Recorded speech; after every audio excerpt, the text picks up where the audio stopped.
भजन के बारे में क्या लिखा हुआ है उसके बारे में थोड़ा बता रहा हूँ मैं।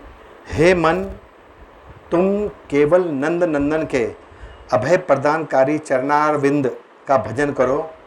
इस दुर्लभ मनुष्य जन्म को पाकर संत जनों के संग द्वारा भवसागर तर जाओगे।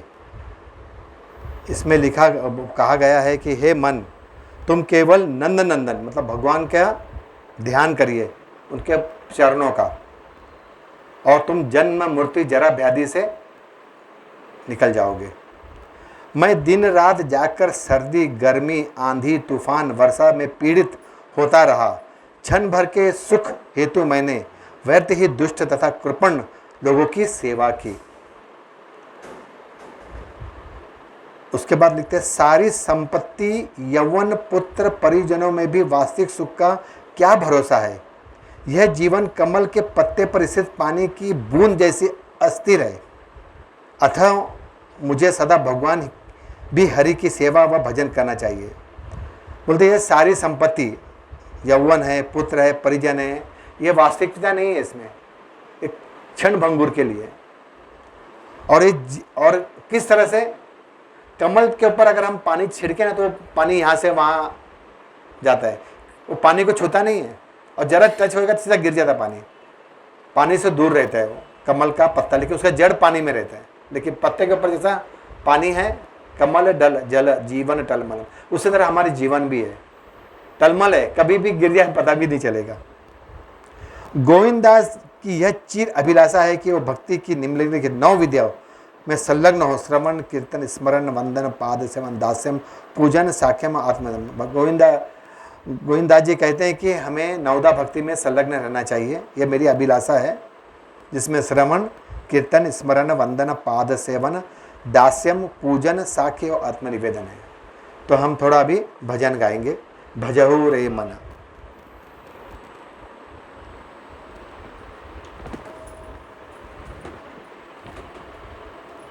भजहु रे मन श्री नंद नंदन अभय चरणार विंद रे। मन श्री नंद नंदन अभय चरणार विंद। भजहु रे मन श्री नंद नंदन अभय चरणार विंद रे। भजहु रे श्री नंद नंदन अभय चरणार विंद रे। दुर्लभ मानव जन्म सत्संगे तरहे भव सिंधु रे। दुर्लभ मानव जन्म सत्संगे तरहे भव सिंधु रे। भजहु रे मन श्री नंद नंदन अभय चरणार विंद रे। जरहु रे श्री नंद नंदन अभय चरणार विंद। शीत आतप वात बरीशन ए दिन यामिनी जागी रे। शीत आतप बरीशन ए दिन यामिनी जागी रे। विफल से बिनु कृपण दुर्जन। विफल से बिनु दुर्जन चपल सुख लव लागी रे। चपल सुख लव। भजहु रे मन श्री नंद नंदन अभय चरणार विंद रे। भजहु अभय चरणार विंद रे। हे धन यौवन पुत्र परिजन किसे किया छे परती रे। हे धन यौवन पुत्र मीठे की आंखें पकती तेरे, कमल दल जल जीवन टलमल, कमल चल जीवन टलमल, भजहु हरि पद नीति रे, भजहु हरि पद नीति रे, भजहु रे मन श्रीनंद नंदन, अभय चरणारविंद रे, भजहु श्रीनंद नंदन, अभय चरणारविंद रे, श्रवण कीर्तन स्मरण वंदन, पाद सेवन दास्य रे, श्रवण कीर्तन वंदन, पाद सेवन दास्य रे, पूजन सखी जन आत्मनिवेदन, पूजन सखी जन आत्मनिवेदन, गोविंद दास अभिलाष रे, गोविंद भजहु रे मन श्रीनंद नंदन, अभय चरणारविंद रे, भजहु रे श्रीनंद नंदन, अभय चरणारविंद रे, दुर्लभ मानव जन्म सत्संगे, दुर्लभ मानव जन्म सत्संगे, तरह ए भव सिंधु रे, तरह ए भव सुरे, भजहु रे मन श्रीनंद नंदन, अभय चरणारविंद रे, भजहु रे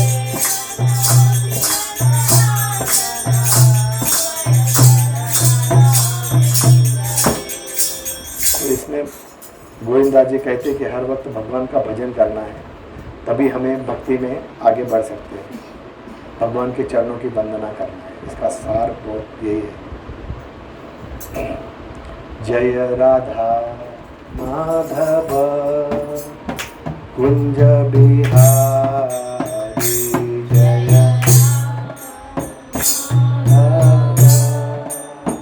कुंज बिहारी, जय राधा माधव कुंज बिहारी, जय राधा माधव कुंज बिहारी, गोपी जन वल्लभ गिरिवर धारी, जय गोपी जन वल्लभ गिरिवर धारी, यशोदानंदन ब्रज जन रंजन, यशोदानंदन ब्रज जन, यशोदानंदन ब्रज जन रंजन,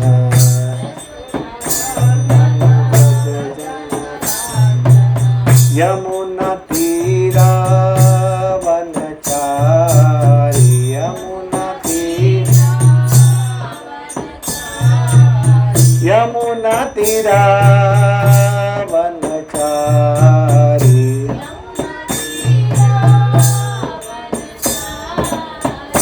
जय राधा माधव कुंज बिहारी, जय राधा माधव,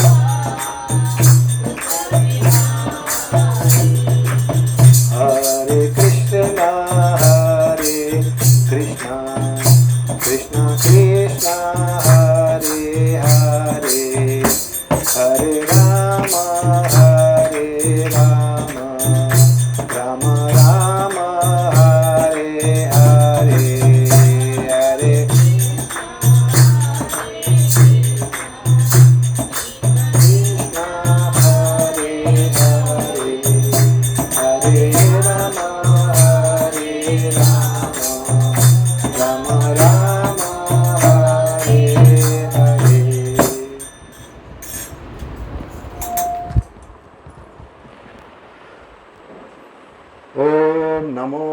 भगवते वासुदेवाय।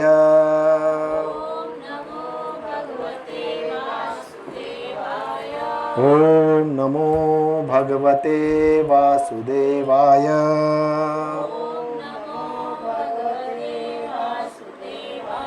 ओम नमो भगवते वासुदेवाय।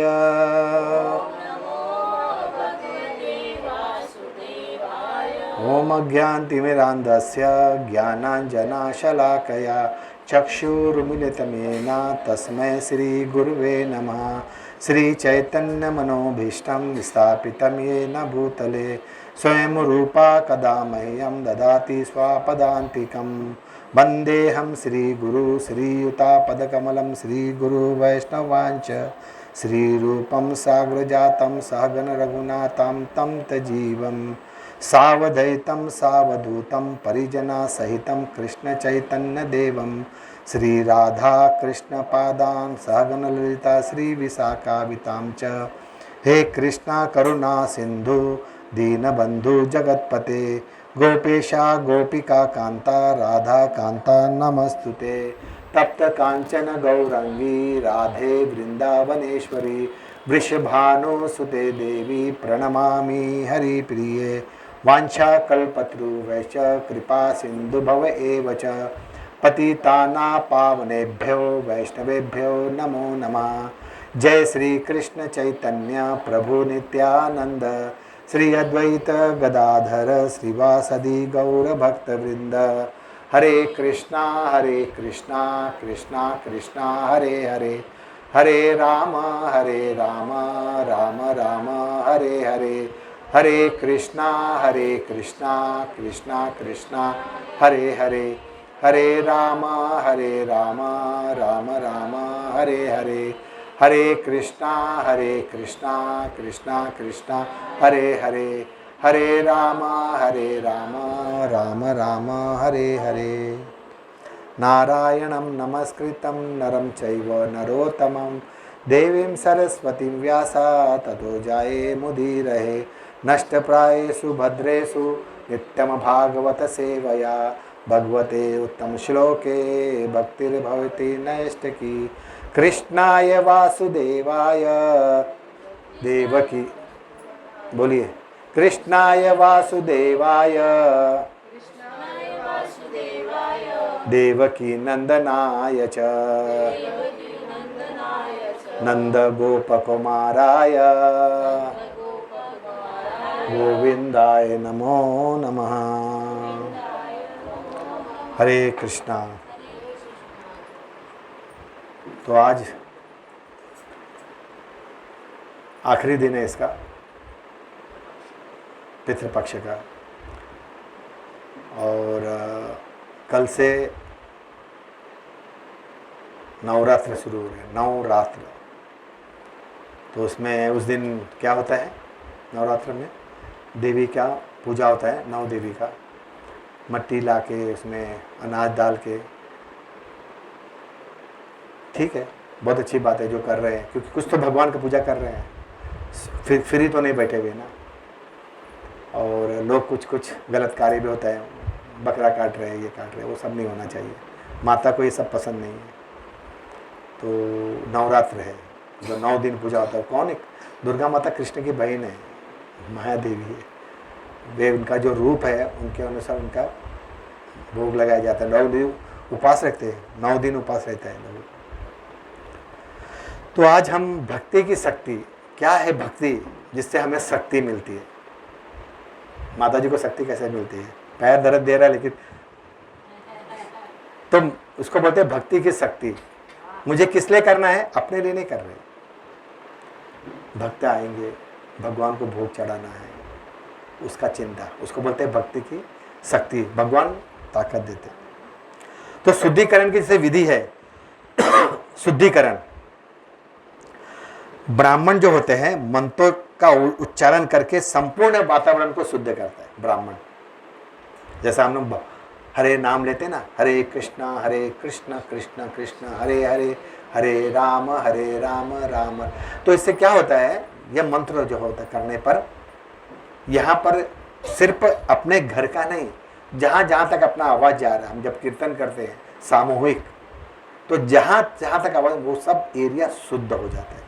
तो कहते हैं ब्राह्मण वैदिक मंत्रों का उच्चारण कर संपूर्ण वातावरण को शुद्ध करता है। काल के बीतने से भूमि तथा अन्य संपत्ति पवित्र हो जाती है।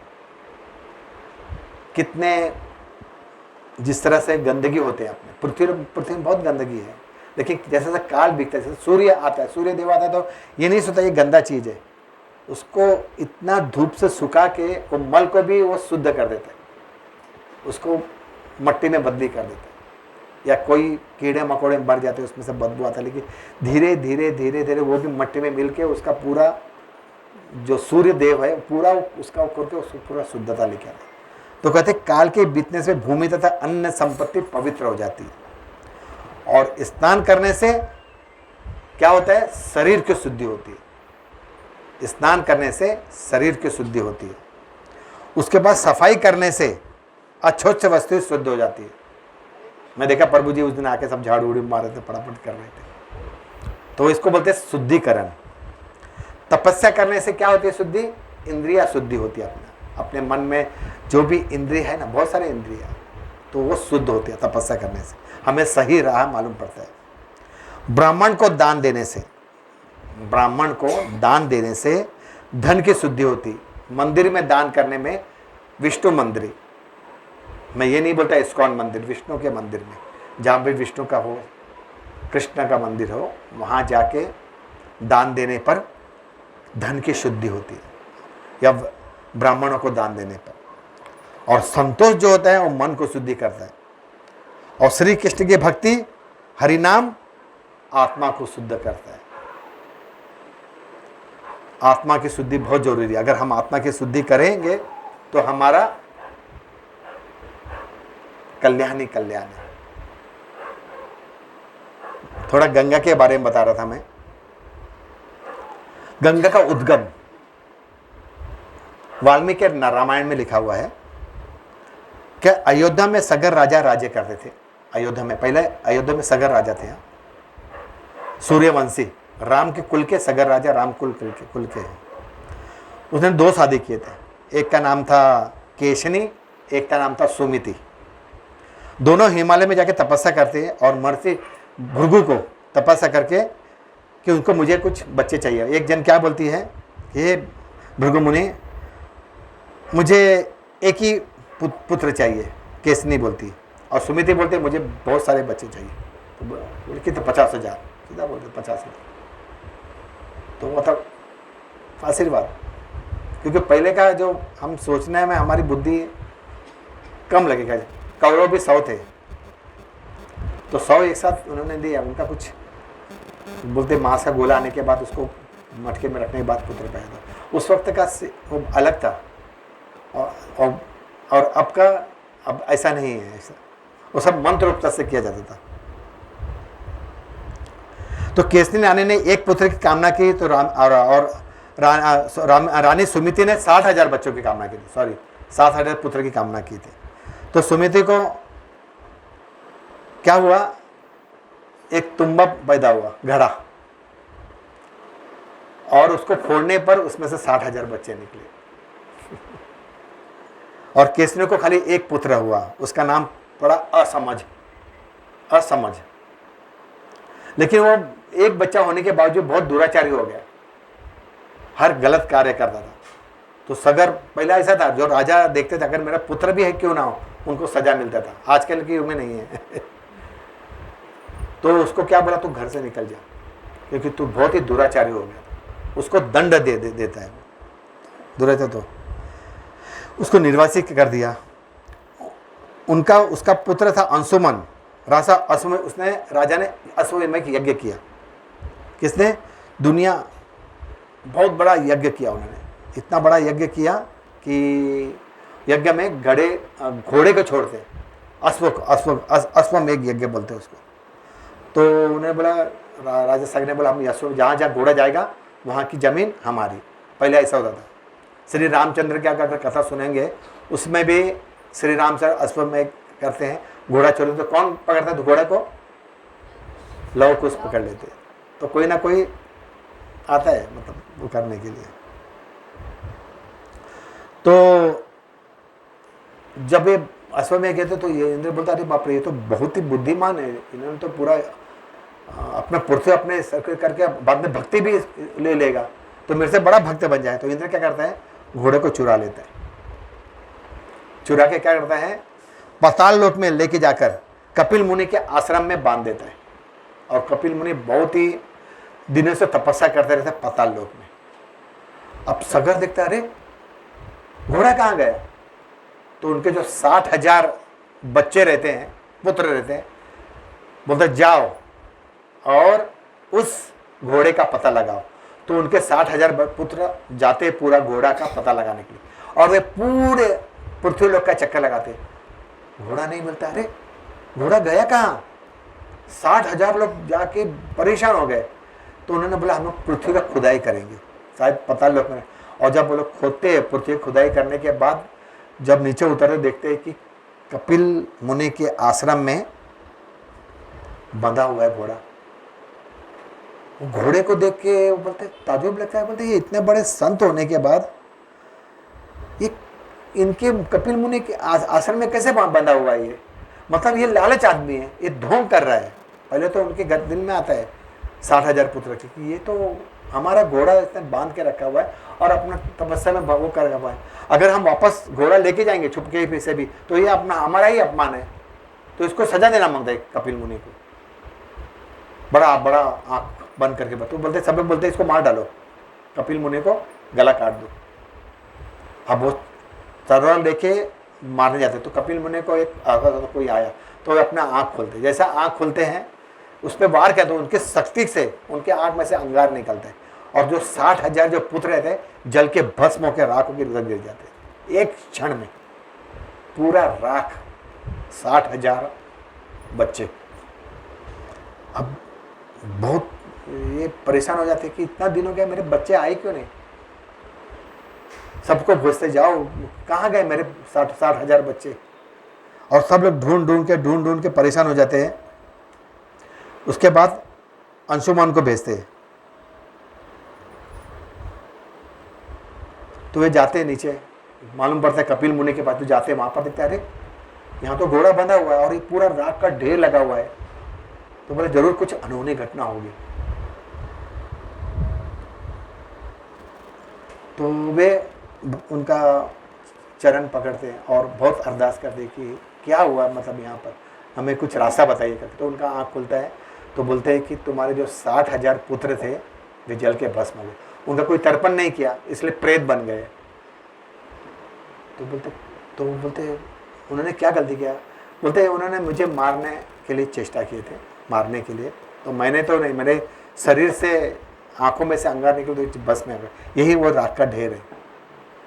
तो सगर बहुत महाराज परेशान, बोलते मैं क्या करूं, इनका बोलते प्रेत बन गए। तो बोलते इसका उद्धार तो होना मांगता है ना, क्या किया जाए। तो बोले तुम्हें यहाँ पर गंगा को लाना पड़ेगा। बोला गंगा कौन सा गंगा, बोला गंगा ये है वैकुंठ लोक में भगवान के चरण कमल के प्रति, वो है गंगा। तो बोलते उसके लिए तपस्या करना पड़ेगा तुम्हें जाकर। अब सगर महाराज सब अपना राजपाट छोड़ देते और जाते तपस्या करते। बहुत साल तक तपस्या करने के बाद क्या होता है, वे मृत्यु लोक प्राप्त हो जाते हैं। तो उनका पुत्र अंशुमन, बाद में उसको मालूम पड़ता मैंने गलती बहुत किया था, बोलता मैं अब जाकर तपस्या करूँ। बाद में अंशुमन जाके तपस्या करते सगर के बाद, जो मेरे पिता ने किया है अब मैं करूँगा। तो अंशुमन भी बहुत साल तक तपस्या करते हैं, मार जाते।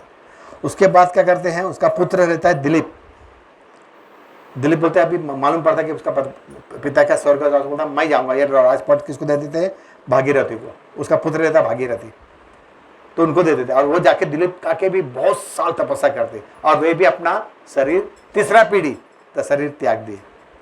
अब भागीरथी को मालूम पड़ा कि मेरे पिता का स्वर्ग है, तो भागीरथी मैं जाऊँगा। फिर भागीरथी जाके तपस्या करते हैं।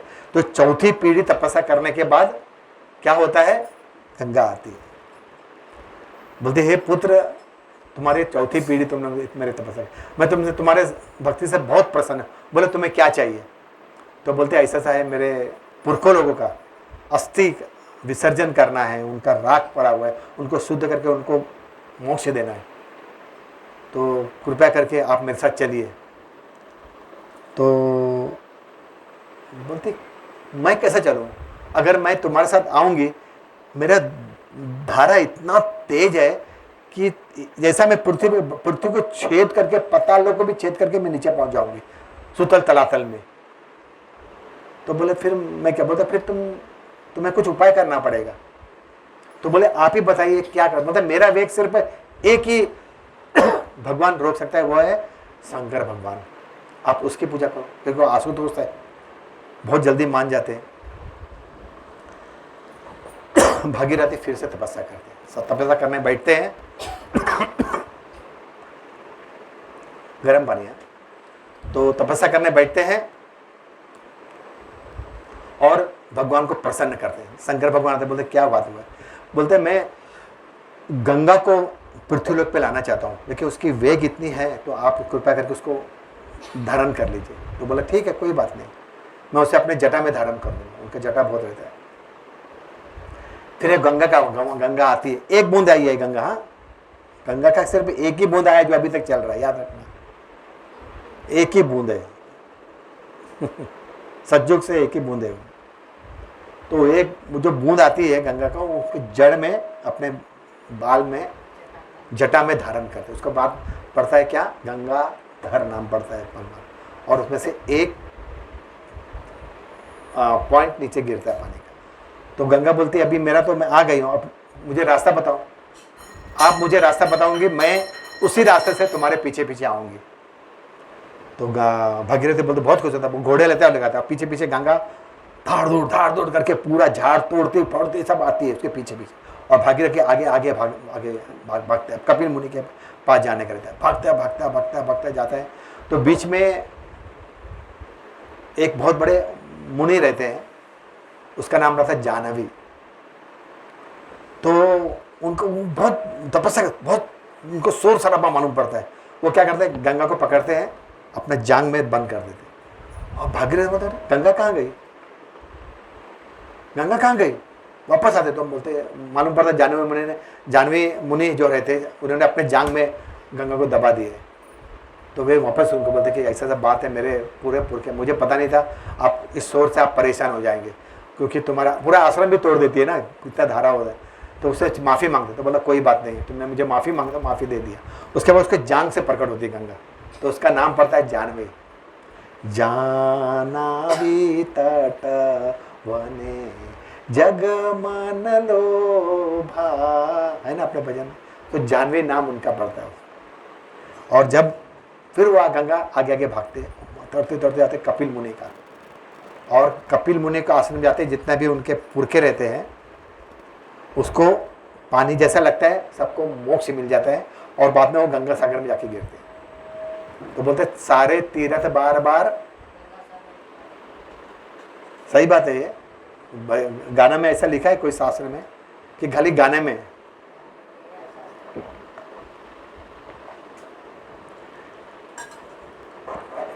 गंगा ऐसा चीज है। कलकत्ता का गंगा और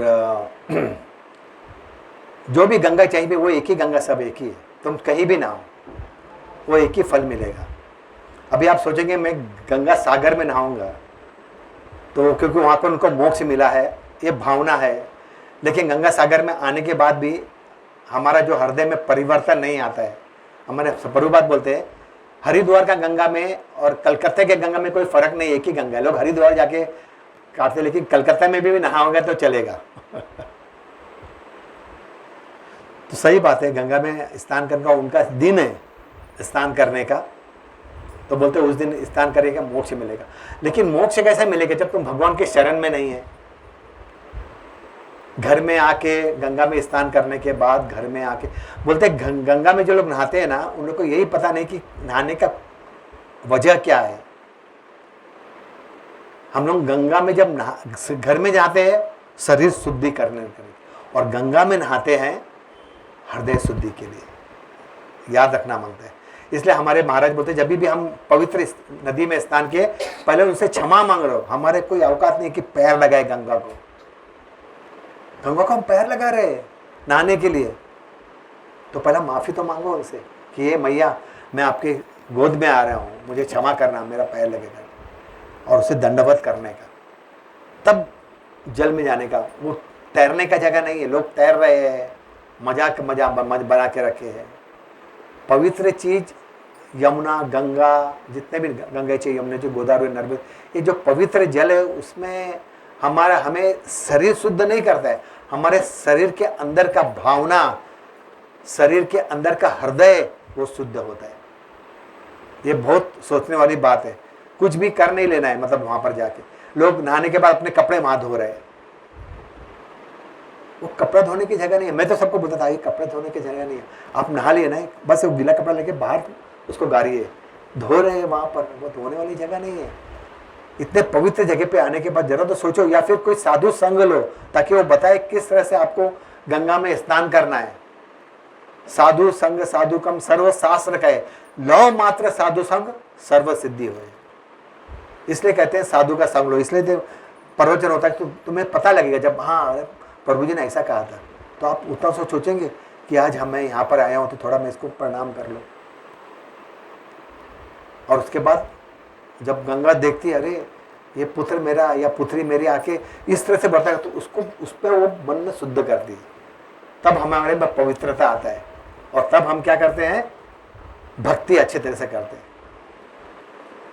गंगा का ये नहीं है कुछ, जैसा एक भजन है, मनुष्य जन्म पाया राधा कृष्ण ना भजिया, जानिया सुनिया विष खाइनो, गोलोकेर प्रेम धन हरि नाम संकीर्तन। भजन में लिखा हुआ है मनुष्य जन्म मिला, मनुष्य जन्म पाइया राधा कृष्ण ना भजिया। अगर राधा कृष्ण का नाम नहीं दिया, हरे कृष्ण जानिया सुनिया, मतलब जानबूझ के हमने विष खाया है, हम लोग को पता ही नहीं है। अर्थात तो ब्रह्म जिज्ञासा क्या है, हमारा ये यहाँ आने का मकसद क्या है, नहीं पता है। इसलिए भजन में लिखता है जानिया सुनिया विष खाई, तुमने जानबूझ के विष खाया है। जैसे लास्ट टाइम मैं गुरु का बारे में बता रहा था ना, गुरु के शरण में जाएंगे तो तभी हमें पता चलेगा क्या है। जानिया सुनिया गोलों के, ये जो हरि नाम है यहाँ का नहीं बना हुआ है, क्योंकि इस कलयुग में तुम बड़े बड़े शास्त्र, बड़े बड़े कठिन कठिन श्लोक पढ़ना बहुत मुश्किल है, बहुत ही मुश्किल है। तो गोलों के लिए सिंपल आया हुआ है, हरि नाम संकीर्तन, गोलों के प्रेम धन हरि नाम, वो हरि नाम आए वो ले लो बस। बड़ा बड़ा यज्ञ मत करो, बड़ा बड़ा पूजा पाठ मत करो, क्योंकि उसमें भी त्रुटि रह सकती है। लेकिन जो हरि नाम में त्रुटि नहीं होगी, क्योंकि बहुत सिंपल है ना, हरे कृष्ण कृष्ण कृष्ण हरे हरे, हरे राम राम राम हरे हरे। बहुत सिंपल, और बहुत ही सिंपल है एकदम, इतना सिंपल है कि कोई ऐसा बोल ही नहीं सकता कि मेरे मुंह से नहीं आएगा। वाल्मीकि अलग था, जिसको राम बोलने के लिए तकलीफ हो रहा था, क्योंकि इतना उसके हृदय में गंदगी भरी थी वाल्मीकि के, कि वो राम का शब्द अपने मुंह से उच्चारण नहीं देता। वो बोले तुझे राम बोलना ही पड़ेगा, जब तक तू राम नहीं बोलेगा तब तक तुम्हारे में मन में शुद्ध नहीं आ, तुम शुद्ध नहीं होगे, क्योंकि तुम्हारा मन अशुद्ध है। जानवरों को मार रहे हैं, इसको मार रहे, सबको मार रहे हो, लूट रहे हो सबको, तुम्हारा जो वो है भावना, तुम्हारा अंतःकरण, तुम्हारा जो दृष्टि है, वो सब अशुद्ध हो गई है। तो तुम्हें क्या करना पड़ेगा, राम का शब्द बोलेगा। तुम राम राम राम राम राम, तो देखा था राम के साथ मरा भी आ रहा है, तो बोले कि मैं मरा मरा बोलो क्या, बोले तो मरा मरा मरा मरा, मतलब जैसा मरा मरा बोले तो राम राम भी आने लग गए। तो बोले ठीक है, क्योंकि वो तो सबको बांट ही रहे थे ना। कौन बांट रहे थे सबको, कौन मिला था वाल्मीकि को, नारद मुनि। तो नारद मुनि सबको भक्त ही बना रहे थे ना। तो बोले ठीक है मरा मरा बोलो, और मरा मरा बोल बोल के क्या हो गए, वाल्मीकि बन गए। वाल्मीकि कैसे बन गए, मैंने बताया था लास्ट टाइम, बॉबी, चूटी का बॉबी उसके शरीर में आता, उसको वाल्मीकि बोलते हैं। वाल्मीकि, उसके वजह से उसका नाम वाल्मीकि पड़ा। और रामायण का चौपाई लिखा, कितना 20,000 श्लोक लिखे रामायण, ऐसा ही नहीं है। और वही कथा सुना के लव कुश जाते थे, राम का कथा सुना के। तो महल में मालूम पड़ा राम कथा सुनाएंगे, तो सब लोग ने उनको आसन में बैठाया, बैठो बैठो हमको राम कथा सुना, और सब लोग बैठ गए ऐसा। और वहाँ पर राम सुने, अच्छा ऐसा था क्या, राम भी आके बैठ गए नीचे। सबको मालूम नहीं, हमारे बाजू में राजा बैठ के भी सुन रहा है। कौशल्या आ गई, चारों मैया आ गई, सब लोग भरत, सब लोग ध्यान से सुन रहे हैं। और सब लोग हंसे से एक दूसरे को पीठ पे भी मार रहे हैं, राम इस दूसरे को मार रहा, राम के पीठ पे वो मार रहे, इतना उन लोगों को पसंद आ रहा था। इतना अच्छा था रामायण, मतलब है कि स्वयं राम सुन रहे थे। जैसा प्रभुपाद हमारे भगवत गीता लिखे है, सब कुछ लिखे है बुक, मतलब जो बुक लिखे है, तो वे भगवत गीता एक बार पढ़ रहे थे। तो श्याम सुंदर प्रभु बोले आप क्या कर रहे हैं, आप पढ़ रहे हैं, आप तो लिखे हैं। बोलता मैं लिखा हूँ, वो भगवान के कहने पे लिखा हूँ, लिखा है और मैं पढ़ना मुझे भी चाहिए कि मैं क्या लिखा हूँ, सही लिखा हूँ कि गलत लिखा हूँ। कोई गलत नहीं लिखे थे, लेकिन उनको पता था, लेकिन मुझे ये पढ़ना है ताकि मैं पढ़ के मुझे मालूम रहे कि मैंने ये लिखा है, तो उस आचरण में मुझे लाना पड़ेगा। अगर मैं आचरण में नहीं लाऊं तो यहाँ कोई बैठ नहीं सकता है। इसको क्या बोलते हैं, इसको व्यास आसन। तभी हमारे मुख से कुछ शब्द निकलते हैं। हमें आचरण में लाना बहुत जरूरत पड़ता है। मैं बोलूँगा 16 माला करो, खुद 16 माला नहीं करता है तो सामने वालों को कैसा मैं बोलूँ 16 माला करो करके। तुम 4 नियम का पालन करो, खुद पालन नहीं करते तो कैसा बोलेगा। जैसा गुड़ का स्टोरी है ना, एक माता जी अपने बच्चों को लेके जाती है गुरु के पास, बोलते हैं बहुत गुड़ खाता है, हर वक्त गुड़ खाते रहता है, इसका गुड़ आप बोलेंगे, बोलते गुरु जी बोले तो बंद करो, तो आप बोलिए उसे गुड़ बंद करो करके। तो गुरु बोलता है ठीक है, आप इसको नेक्स्ट वीक आ जाओ। बोलते नेक्स्ट वीक, हाँ 1 हफ्ते के बाद आओ। 1 हफ्ते के बाद वापस लेके आते, बोलते उसे बोलता बेटा गुड़ मत खाना, अच्छी बात नहीं है। तो बोले ठीक है, अभी आप बोल दिए ना, अब मैं गुड़ नहीं खाऊंगा। तो वो बोलती है आप इनको अभी 1 हफ्ते का उस दिन बोल देना चाहिए था ना। तो बोला मैं भी बहुत गुड़ खाता था, तो अभी मैं छोड़ दिया, तो मैं अभी इसको बोला। मतलब गुरु को भी गुड़ खाने का आदत था, तो बोला मुझे पहले छोड़ना पड़ेगा मुझे बोलने के लिए, तो मैं तब मेरे मुख से निकला वाक्य उसे कान में जाएगा। तो बोलता नहीं मैं अब गुड़ खाना मैं छोड़ दिया हूँ, तो मैं उसको बोला गुड़ छोड़ दे। तो ये है, मतलब पहले अपने आचरण में लाना पड़ता है, तब हम 2 शब्द किसी को बोल सकते हैं। अब भक्ति की शक्ति में गजेंद्र का एक है शिक्षा, गजेंद्र मोक्ष। कौन गजेंद्र, कौन था? गजेंद्र नाम था। गजेंद्र एक हाथी था, हाथी नहीं राजा था हाथियों का, और वन में विहार करता था अपनी हथनियों के साथ। 4-4 हथनी, बहुत सारे बच्चे, हाथी का रूप मिला है, और खूब मस्त मजे में एकदम, और बहुत शक्तिशाली। उनके एरिया में कोई दूसरा हाथी आ नहीं सकता, मतलब दूसरे कोई जानवर आ नहीं सकते। अपना बहुत बड़ा ग्रुप था उसका, एक राज्य रहता ना, राज्य का राजा, उस तरह से वहाँ का राजा था। और घूमते घूमते तालाब में भी वो लोग जाते स्नान करते, बहुत बड़े बड़े तालाब थे वहाँ पर, सुंदर सुंदर। अब एक बार सब नहा रहे, बच्चे नहा रहे, बहुत खुश हो रहा, पानी डाल रहे बच्चे, पानी खेलो। उसकी पत्नियां नहा रही है, बहुत खुश। उसी वक्त एक मगरमच्छ आके, छोटा मगरमच्छ नहीं, बहुत बड़ा मगरमच्छ आके उसके पैर को पकड़ लेते हैं। अब हाथी का ताकत बहुत है, मगरमच्छ से भी ज़्यादा, लेकिन पानी के अंदर मगरमच्छ का ताकत ज़्यादा रहता है, और पानी के बाहर हाथी का ताकत बहुत ज़्यादा रहता है। अब वो देखते हैं, चिल्लाते हैं अरे हाथी ने पकड़ लिया, तो सब लोग हाथी को खींचते हैं, लेकिन अब मगर का ताकत ज़्यादा है, और वो खींच रहा है, पानी में जा रहा है।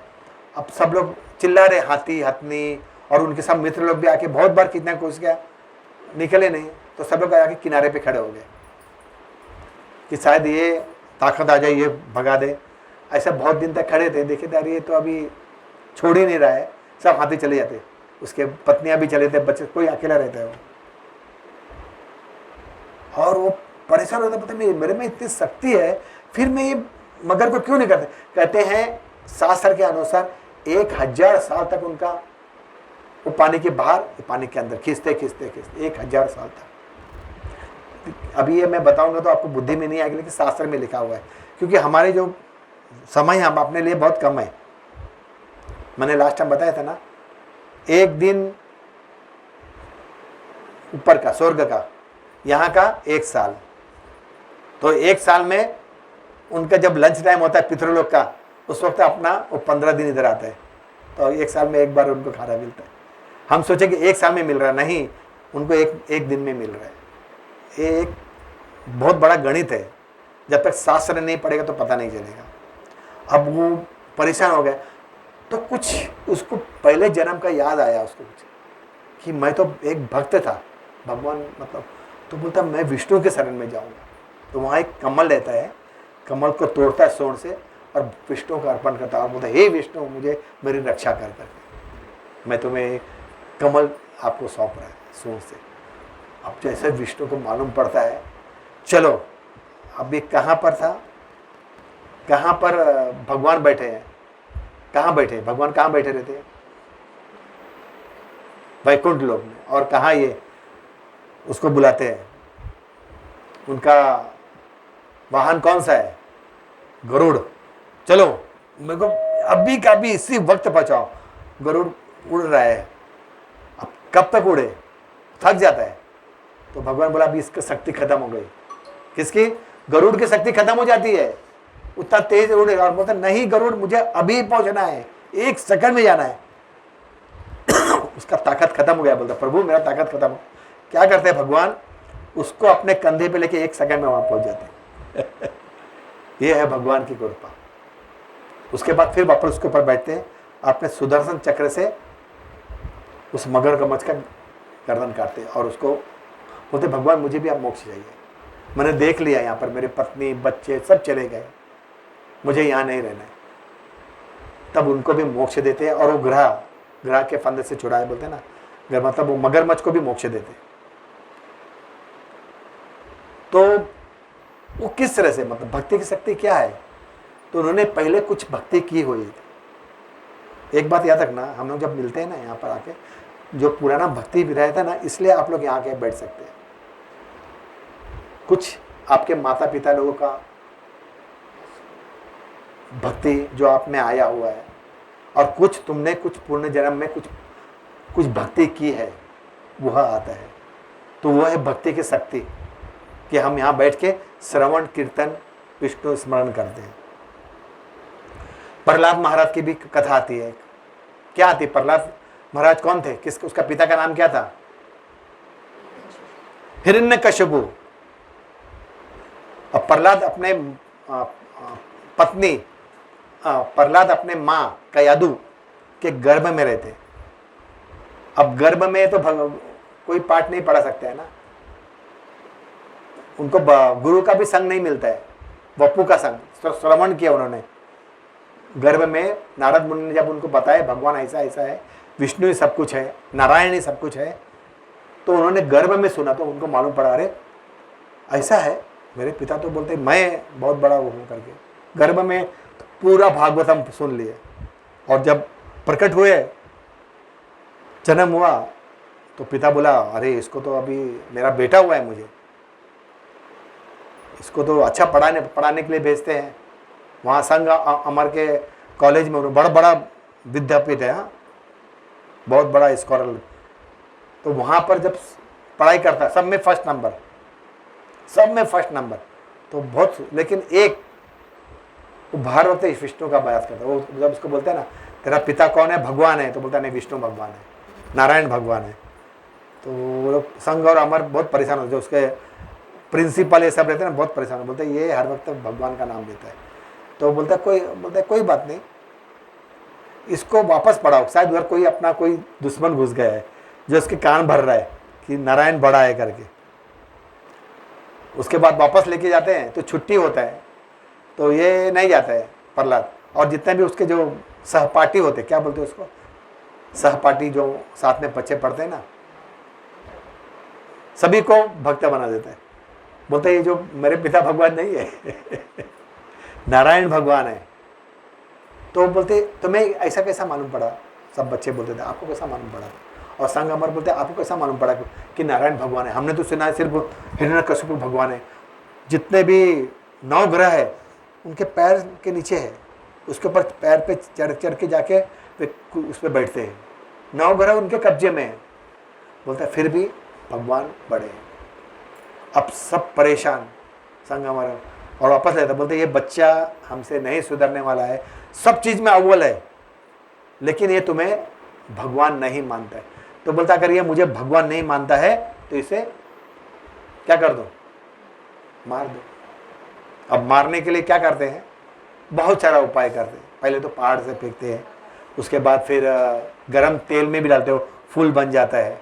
उसके बाद हाथी, ऐरावत हाथी को पहले बुलाते हैं, ऐरावत हाथी इधर आओ, इसको दबाओ।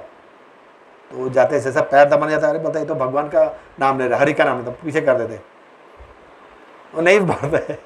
फिर जंगली हाथी को लेकर आते उसको दबाने के लिए, फिर जंगली हाथी दबाता है उसको, कुछ नहीं होता है। कमाल है यार। फिर पानी में पत्थर बांध के पानी में डुबा देते हैं, फिर आ जाता है ये महल में। बोलते हैं ताजुब हो जाता है हिरण्यकशिपु, तुम्हें शक्ति कहाँ से आ रही है ऐसे? तुम इतने शक्ति आके तुम इस तरह कैसे कर रहे हो?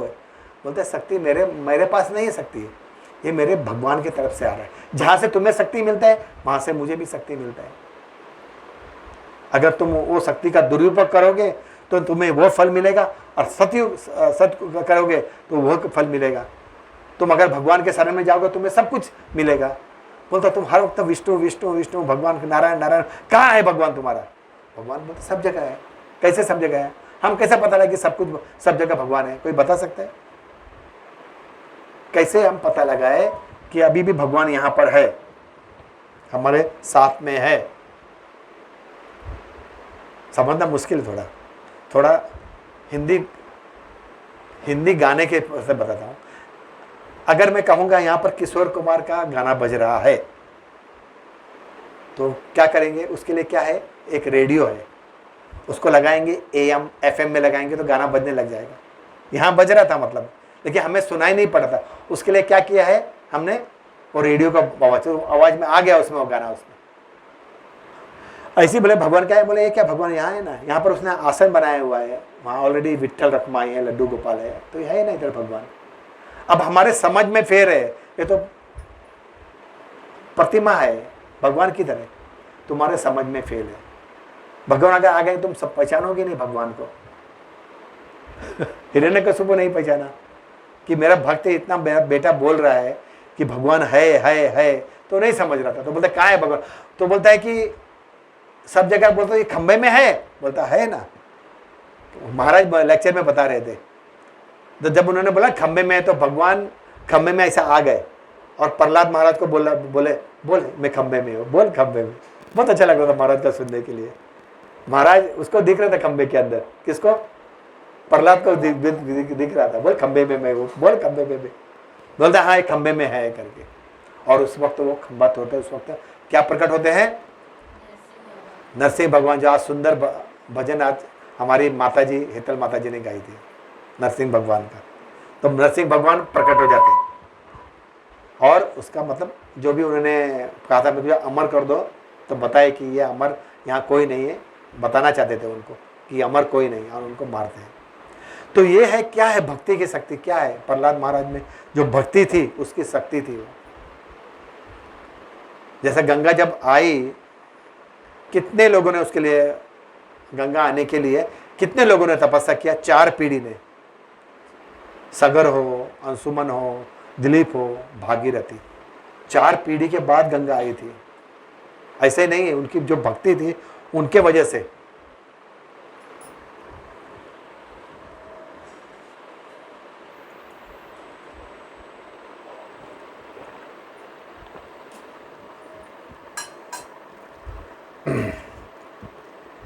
एक छोटा कहानी और है भरत महाराज का, उसके बाद हम ये करेंगे।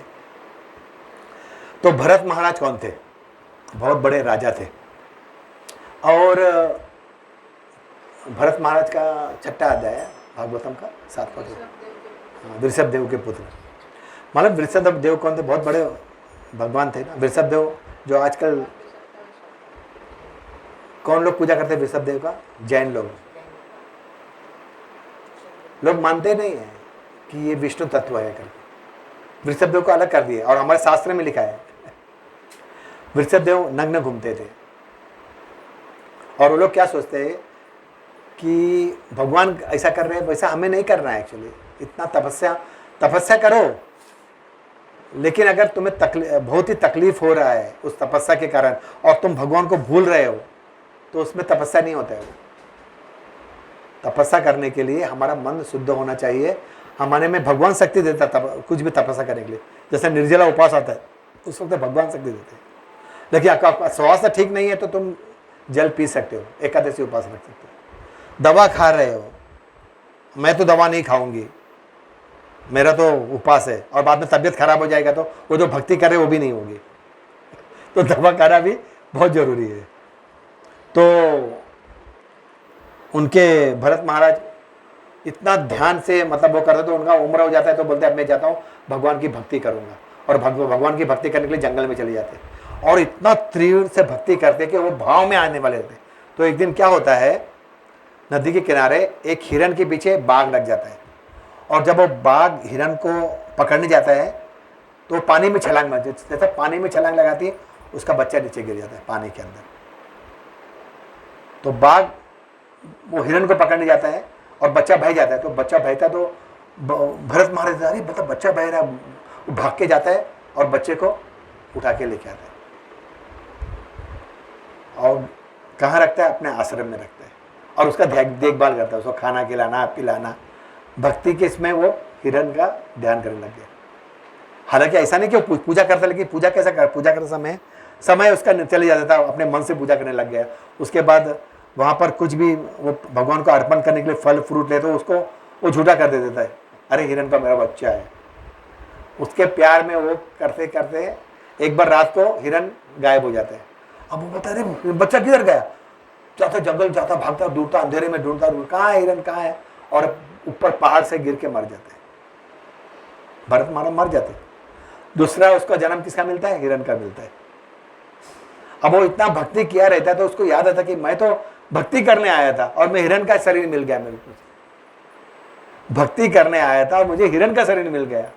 तो एक श्लोक है यम भावन तम तमेव कलयो रमण, मतलब जो जो तुम मरने के समय सोचोगे उस वक्त तुम्हें उसका रूप मिलेगा। तुम किसके बारे में सोचो उस तरह से तुम्हारा रूप मिलेगा। अगर घर में कुत्ता पालते हो तो कुत्ते के बारे में तो कुत्ता का रूप मिलेगा, हिरन पालोगे तो हिरन का, चूहा पालोगे तो चूहा का रूप मिलेगा। जो जो चीज पालोगे उसका रूप। इसलिए हम लोग बोलते हैं भगवान का स्मरण करो। एक हमारे गुरुजी बोल रहे, एक प्रभुपाद को इन्होंने कहा, एक जन ने कहा आप बोलते हैं हरे कृष्ण महामंत्र करो, हरे कृष्ण महामंत्र, हरे कृष्ण महामंत्र करो। अरे जब हम मृत्यु के समय हमें जबान से कहाँ निकलेगा भगवान का नाम? निकलेगा भगवान का नाम? मृत्यु के समय भगवान का नाम निकलेगा? तो बोला वो भगवान का तुम जिंदगी भर तक किया है ना, तो भगवान तुम्हारे बाजू में बैठ के बोलेगा अब मेरा नाम लो, मैं तुम्हें लेके जाऊंगा। भगवान तुम्हें याद दिलाएंगे अब मत, हो गया बहुत, अब मेरा नाम ले। लेकिन जब तुम्हें नाम ही नहीं ले तो भगवान तुम्हारे पास कैसे आएंगे? तो भरत महाराज को हिरन का शरीर मिलता है और वो वही सोचते सोचते दुख दुख में, वो भी मरने के बाद उसको ब्राह्मण के रूप घर में उसका जन्म होता है। उसका नाम भी उस वक्त भरत, जड़ भरत नाम पड़ता है। जड़ मतलब इसलिए कि वो पागल की तरह रहता है एकदम, हर वक्त भगवान के ध्यान में। वो बहुत भक्त रहता है, लेकिन दिखाता है मैं कौन हूँ, एक सादा आदमी। तो उसका घर वाले बोलते हैं ब्राह्मण कुल में जो कुछ पढ़ाई नहीं करता, कुछ नहीं, खाली बैठा रहता है, खाते रहता है, तो हर वक्त जंगल में बैठे रहते हैं। तो एक बात क्या होता है, बहुत सारे डाकू लोग बोला अरे नवरात्र आ गया, हमें बलि देना है एक पुरुष का, हट्टा कट्टा पुरुष का। तो सब डाकू लोग बोलते हैं हम लोग को ढूंढना पड़ेगा, कोई एक आदमी को उठा के लाके भगवान काली के सामने बलि देंगे तो काली माता बहुत खुश हो जाएगी और हमें बहुत धन देगी। ये भागवतम में लिखा, मैं आपको बता रहा हूँ, ये भागवतम में लिखा, ध्यान से सुनना। माता जी को बुला ले मंगल। तो क्या होता है, सब डाकू लोग ढूंढते देखते जड़ भरत बैठा रहता है चुपचाप। बोलता अरे ये तो बहुत ही अच्छा मिला हुआ है, अच्छा हष्टपुष्ट है और आंख बंद करके बैठा हुआ है। क्या करते उसको पकड़ते।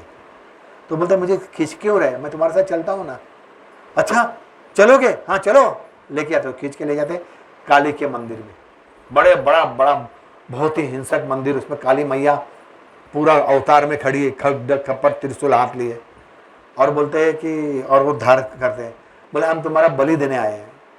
तो बोला दे दो बलि, अगर भगवान चाहते हैं मुझे बलि दे दो तो उसको हार वार बना देते और बलिदान के लिए पत्थर पे रख देते, गले काटने के लिए।